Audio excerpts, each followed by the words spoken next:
Afternoon. Just to rehash a bit of this footage before I park this file up on my computer. So this was shot last year, season 25.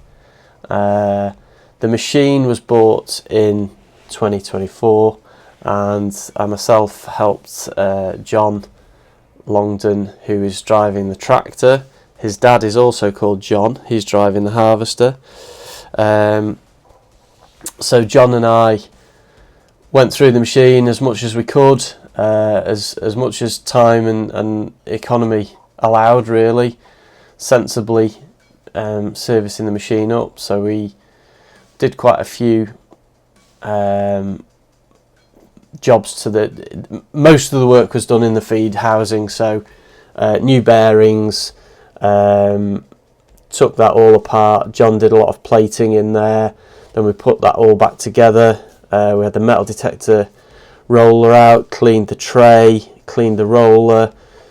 We did quite a lot of work, actually, thinking about it. And then John and his dad gave the machine a bit of a once over with some paint and gave it a bit of a tidy up, so she looks nice. So here it is chopping away. So the customer is Richard, who's driving the 6155M,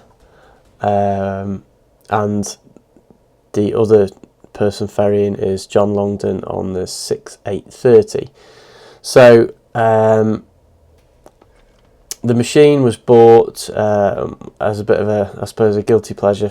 John's dad wanted to try self-propelled. They chop for a couple of customers in the local area. It's not doing 1 million acres a year. And as I said, it replaced the old Mex 6. They've still got one as a backup machine, but for the most part, the Jag does the customer's work. So the farm is literally a mile from where this footage was shot, and they have a small dairy herd with a local milk round. Nice setup. The Jag does just enough output because they buck rake it themselves, so you know you don't want a 970 on the job. That would put a little bit too much pressure on the buck rake man. So the harvester gave us a few little hiccups last year. Some were service related, some things we just missed. So the crop accelerator belt, we didn't check the stopper.